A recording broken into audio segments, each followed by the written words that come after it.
So as the others have, I looked up trust in the online dictionary, being kind of in Justin's same cohort there between Generation X and millennials, and found that trust is a firm belief in the reliability, truth, ability, or strength of someone or something.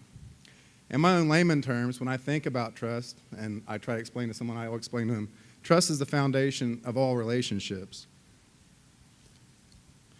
And, as a leader and as an SSA director, I think our jobs is to inspire trust in others, in our organization and in our mission. That will be one of our number one goals as it relates to trust. This is how we will be able to achieve great things for the individuals and the families that we serve together. So the question is posed is, who can I trust? Well, being an SSA director for a county, I have 87 peers to call upon for advice. I'd like to thank Lori Stanfa and Amber Gibbs for heading our statewide SSA directors group, our regional groups, everyone has one, and then, I'm sure we all have our circle of trust of our peers that we can call upon. Most importantly, though, too, from a professional standpoint in regards to trust, my coworkers and the team that I lead. When I often think about being a leader and being a director, I think, and I make the analogy of, it's similar to being a coach. I've done some coaching in my life, and coaches, they find talent. We hire talent. You refine the talent through practice as a coach, similar things, through guiding through policies, procedures, giving people experiences. You provide feedback as a coach. We provide feedback as leaders. And then we trust people, and we put them in a position that they can succeed.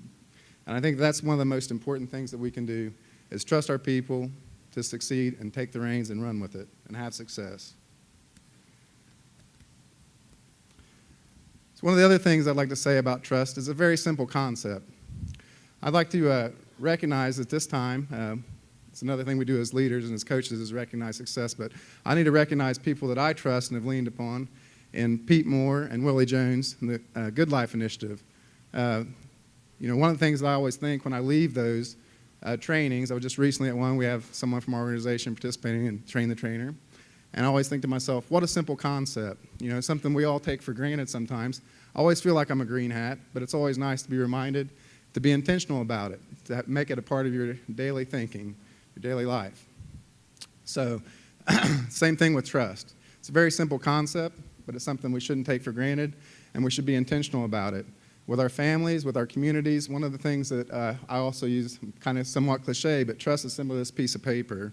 So it's clean here now, we have trust, and then it gets compromised. So we can try to restore that trust, but in doing so, we can restore it back to its original form. It's still going to have those wrinkles, it's still going to have those scars.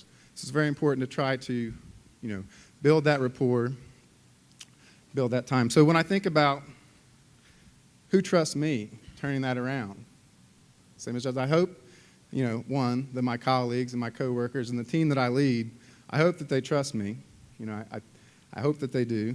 But most importantly, I hope the individuals and the families that we serve trust me more than anything else and trust our organization. Because it's a two-way street. So how do we do that? I thought about my time over the years, in behavior supports and various other things, and I thought, the most important thing is just building that rapport, relationship building, is spending time in the natural environment. So when we talk about monitoring as an SSA, as a service, and we go out in the homes, it's not just during a team meeting, it's not just at the annual IP meeting.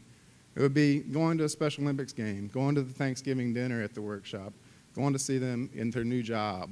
We're just running into them casually in the community, the individuals we serve, and having that conversation, building that rapport, building that relationship, making those emotional deposits. Listening to them, being authentic, hearing what their needs are, assessing, being a good assessor, putting their needs first, having empathy and understanding where the person's coming from. It's going to build a trust level. Most importantly, doing what you say you will do.